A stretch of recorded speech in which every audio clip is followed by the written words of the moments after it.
SMD Law is the official law firm of the Spartan Nation. Check them out on the interwebs at smdalaw.com or at 866-529-3537. No matter where you are in the state of Michigan, Upper Peninsula, Lower Peninsula, it doesn't matter. They have an office near you.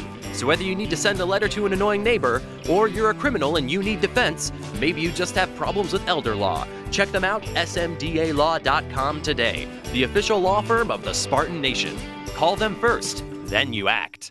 Good evening, everybody, and welcome back, Spartan Nation. We now bring in the one and only, the iconic wonder, the godfather of gossip in Gotham, the great Matt Hladik from thespun.com, with our weekly trip around the good and really all of college football. It's really around the world of college football with Matt Hladik. Matt, how are you? I'm doing great, Hondo.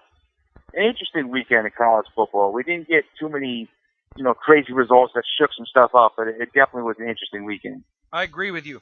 Matt, I want to get started. Urban Meyer watch is on at USC. I think either he or Brian Kelly's going to be the next coach there. I think Brian Kelly will be the next coach at Florida State or USC. I think USC would take Urban first if they could get him. What do you think the percentage chance is that Urban is back coaching next year? I think that, and we wrote this up after the Lynn Swann news became public of him leaving. Lynn Swann was a weak link out there as the AD. I think that increased the chances, and I think this increases the chances of them losing to BYU, because I think the spiral's going to start. They have to play Notre Dame. They have to play Oregon later in the year. They have to play Utah. I think Washington as well. They have some tough games coming up. They're going to lose a few. I would put it at 65% right now and trending upward that he wants that job and he'll have that job. I agree with you. I want Urban Meyer back in football, but man, do you not agree? I think he is the best analytical guy on TV since Bobby Knight, who I thought was amazing when he did it for ESPN. I think Urban is amazing.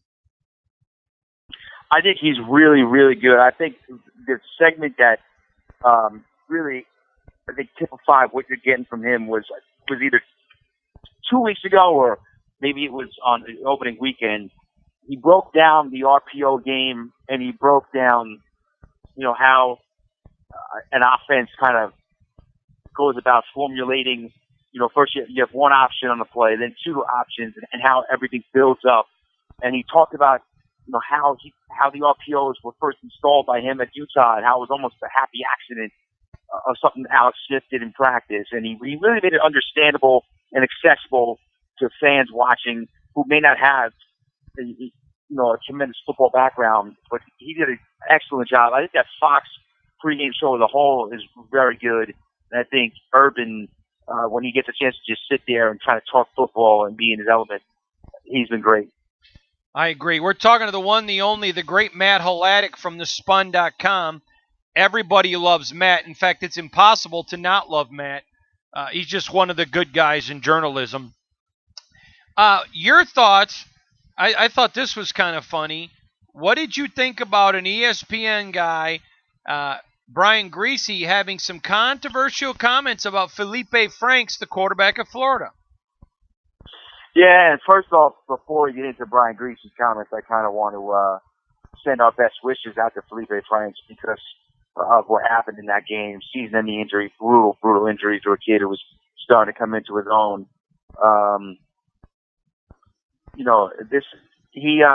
But about the Brian Griese comments, he made some comments about mistakes on and off the field for Felipe Franks, and they were heavily criticized, especially after he suffered that injury.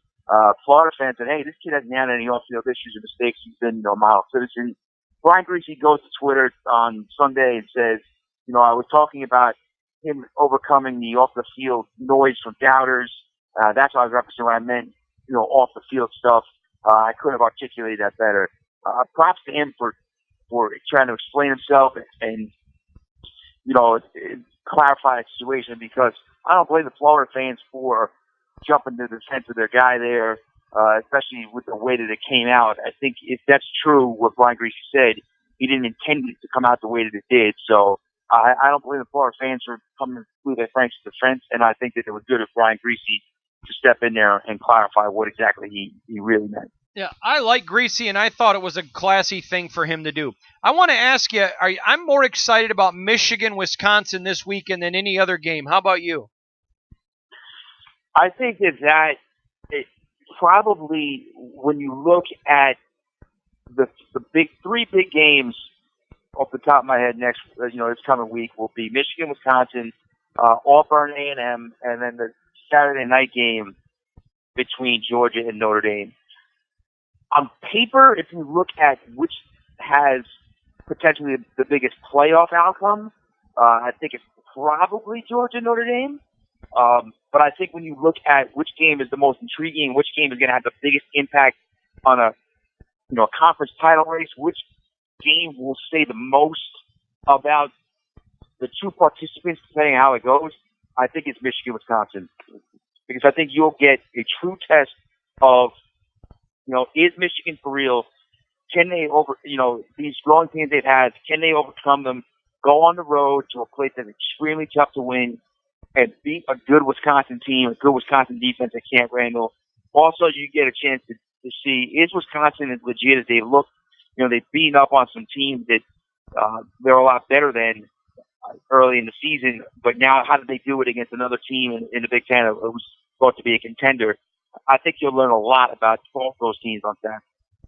Matt, you guys had a really good article. It's why I love the Spun, just the best sports aggregate site, about Scott Frost really opened it up following Nebraska's win on Saturday. Well, it was definitely a nice bounce back for Nebraska after that tough loss where they blew the lead at Colorado. And I think we've talked about Scott Frost opening up in the past. We talked about him, commenting on how the expectations for his team, might have been a little bit too much this far, but they embraced them. And he's put responsibility on his team's shoulders. I like how candid he's been. And he spoke and he said, listen, they beat Northern Illinois 44-8, and he said, we needed to take command and learn a lesson of playing more fearlessly, with no fear of failure. And, he said that Colorado game taught them that lesson, and that's why they came out. They took the lead early against Northern Illinois, didn't look back, scored, a touchdown drive in the final minutes of the first half to really put the game away. And I think he said that, they needed to learn that, needed to overcome that. And that's true for a young team, a program that's rebuilding and now trying to take steps forward. So I like what we're seeing and what we're hearing from Scott Frost this year. You guys also had a story about 3 coaches on the hot seat. I agree completely with 2 of the 3. I want to start with the first one. Did I or did I not tell you this summer that I believe the entire Florida State staff was going to be wiped out after this season? You did, and Willie Taggart now in his second season, blow a lead on the road at 25 Virginia on Saturday. They're 1-2. I think the days for him in South Florida, not in South Florida, in North Florida, in Tallahassee, the days for him there are numbered. Clay Helton at USC, I think we both agree it's the Urban Meyer watch. And if they can't get Urban, who I believe is going to be their first choice, I believe they're going to go all in on Brian Kelly. And I do believe Brian Kelly would leave Notre Dame, by the way, for USC. But your thoughts on Clay Helton? I have no issue with that. I think that Clay Helton, he's probably on the hottest seat in the country coming into the season. Those 2 wins in the first 2 weeks alleviated the pressure for just a little bit, but now you lose to BYU, you come home, you got Utah, then your next game is at Washington, then you're at Notre Dame after a bye. I mean, you're looking at USC 2-0 could go to 2-4 really quickly. And then even if they win one of those 3 games, you still got to play Oregon, you still got to go to Colorado later in the year. So I truly believe that Clay Helton will not be the USC head coach in 2020. And I really think it's going to be right now Urban Meyer. I think more likely than not it's Urban Meyer. Then the last one on the list was Chip Kelly at UCLA, and I just don't see it. They put a lot of money into him. I don't think UCLA is made of money. I think that Chip Kelly will get a 3rd year, but do you agree with that article that he's on the hot seat? I do think he's on the hot seat because of the fact that when you look at Listen, they lost at home to Oklahoma on Saturday. Oklahoma's a top 5 team. They're excellent. No one was expecting them to win that game, even though they did get blown out. But they did not look good at all in the road loss to a pretty good Cincinnati team in week 1, but still, they looked awful. They lose at home to San Diego State. It's just the way that they've looked.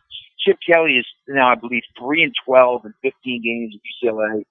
Since he got fired from the Eagles after the 2015 season, he's 5-26 as a head coach with the one season with the San Francisco 49ers and now a season plus with UCLA. I think things are just really trending downward with Chip Kelly. They'll manage a couple of wins going forward, but if this is a 2-10, 3-9 season, I mean, I still think, like you do, probably get a third year, but if they pull the plug after 2, it wouldn't be the craziest thing.